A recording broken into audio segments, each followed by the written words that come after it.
guess mo is as good as mine, ano? Kasi wala nga nakakalam, tahimik na tahimik. Alam nyo, ganito lang yan, ano?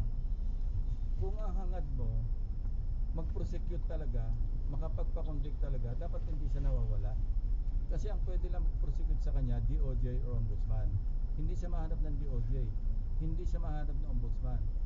Kung ang intention mo magpropaganda lang, diyan ka sa Blue Ribbon at mawala ka na. Kasi yun lang sa ngayon, di ba, nagkaroon ng isipan sa mga kababayan natin na siya lang ang nakapag-implicate kay Speaker Romualdez.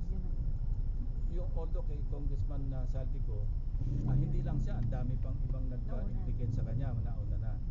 Pero ang importante rito, in-implicate niya si dating Speaker Romualdez at nag-iisa siya nakapag-implicate. Pagkatapos nawala siya. So kung ang hangarin mo is talagang logical conclusion, which is to prosecute and convict former